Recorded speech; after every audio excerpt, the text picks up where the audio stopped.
Good morning, everyone. I hope we are all fine today and we are in good health. So let us begin today by meditating on the words of God, because the word of God will make us happy for the whole day. And the word of God will lead us to the path wherein Christ wanted us to be. So let us all welcome the day and read the scripture and the gospel for today's reading. So the gospel for today is taken from the Gospel of John, chapter 2, verse 22 to 28. And this is the testimony of John. When the Jews from Jerusalem sent priests and Levites to him to ask him, "Who are you?"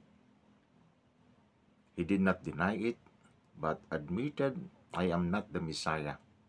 So they asked him, "What are you then? Are you Elijah?" And he said, "I am not." "Are you the prophet?" He answered, "No." So they said to him, "Who are you? So we can give an answer to those who sent us." "What do you have to say for yourself?" he said. "I am the voice of one crying out in the desert, 'Make straight the way of the Lord,' as Isaiah the prophet said." Some Pharisees were also sent, and they asked him, "Why then do you baptize if you are not the Messiah, or Elijah, or the prophet?" And John answered them, "I baptize with water, but there is one among you whom you do not recognize, the one who is coming after me, whose sandal strap I am not worthy to untie." And this happened in Bethany across Jordan, where John was baptizing. And brothers and sisters, the gospel of the Lord. Praise to you, Lord Jesus Christ. Isang magandang umaga muli, mga kapatid. At sa atin pong pagninilay sa atin pong ebanghelyo sa araw na ito, ay alam niyo po, sa atin pong bansang Pilipinas ay naging habit na po yan ng mga parishioner o yung mga nagsisimba na pagkatapos po ng misa, sila po ay pumapalakpak. No? Para saan yung kanilang palakpak? Siguro po ay para kay Kristo.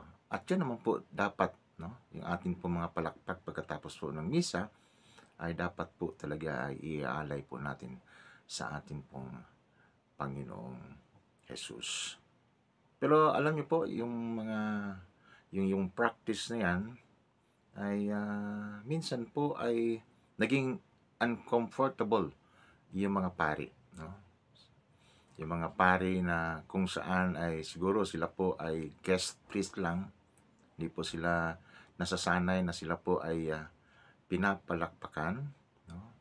Sila po ay nagkaroon po ng feelings of hindi po sila naging komportable, no? Kasi pakiramdam po nila na sila po yung pinapalakpakan sapagkat maaring magaling po yung kanyang humilya o di kaya maganda po yung kanya pong pagmimisa, which of course should not even be in the mind of Christ celebrating the Mass. Pero hindi po talaga maiiwasan po yan. Tao lamang po ang mga pari, kaya minsan po ay hindi po nila maiwasan na sila po talaga ay naging mayabang, lalo na kung nararamdaman nila na napakaganda yung kanila pong nagiging homilya, no? You know, dapat naman yung atin pong magiging atensyon sa atin pong pag-attend ng mga misa ay dapat po talaga tayo, ang atin pong puso, ang atin pong isipan ay dapat po nakasentro po talaga sa atin pong Panginoon. Yung mga pari na kung saan na sila po ay nasa harapan po natin, sila po ay si Kristo, no? Sila po ay si Kristo. Nasa kanila na po sa kanilang katauhan ang atin pong Panginoon. Kaya dapat po pag tayo po'y dumalo sa mga misa, ay dapat iwasan na po natin na magte-text, gumamit ng ating pong mga cellphone o ano pa yung ating pong mga ginagawa na hindi po tayo nakafocus po talaga doon sa misa. Let us allow our minds and hearts to be drawn in the mystery of Christ, lalong-lalo na kapag tayo po ay dumadalo sa misa. No?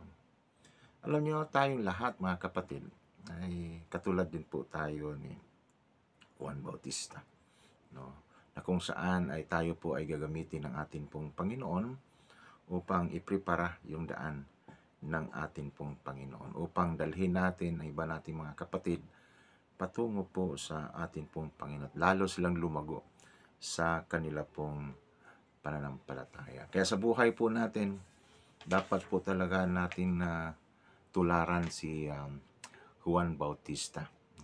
Hindi po siya nagsisinungaling, hindi po siya nagmamayabang, at talagang taasan po niyang sinabi na hindi po siya ang Panginoon. No? Sinabi niya ang totoo na sabi niya, I am not even worthy to untie the straps of his sandals. No? At ang kanya pong tinutukoy ay walang iba po ang atin pong Panginoon. So every time we speak, every time we did things, dapat po hindi tayo magiging mayabang.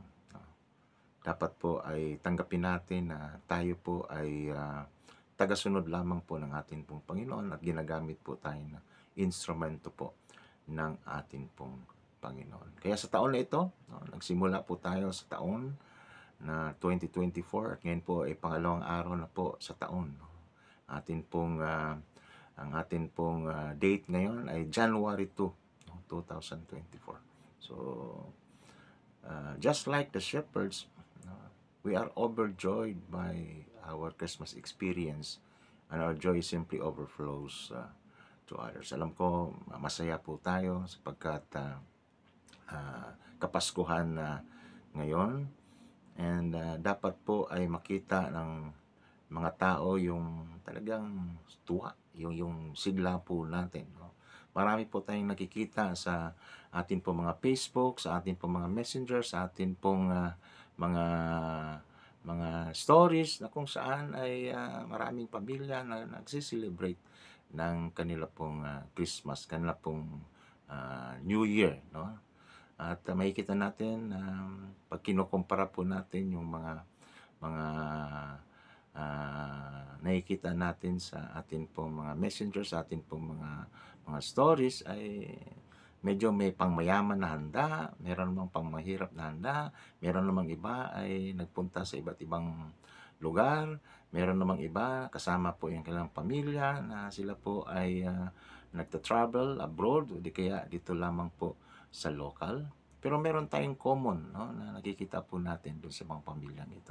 Ang common po ay sila po ay masaya sa piling po ng ating pong Panginoon. Kaya wag ko na po natin ikumpara yung sitwasyon po natin. Kung mahirap man po yung ating pong ipinakita na reunion po natin sa ating pong kasama ating pong pamilya, kung ikumpara po doon sa mga nag-reunion na talagang pangmayaman, magandang handa at na nasa ibang bansa, wag na po natin ikumpara ang ating pong mga sarili. Ang mahalaga, tayo po ay masaya sa piling po ng ating pong pamilya. Okay? So, wag nating biguin ang ginawa po ni Juan Bautista na kung saan ay inihanda niya ang daan ng ating pong Panginoon. So, katulad din po ni Juan Bautista, dapat ganoon din po tayo. Padama natin ang kaligayahan sa ating pong mga kapatid, lalong-lalo na po yung mga kapatid nating nalulumbay.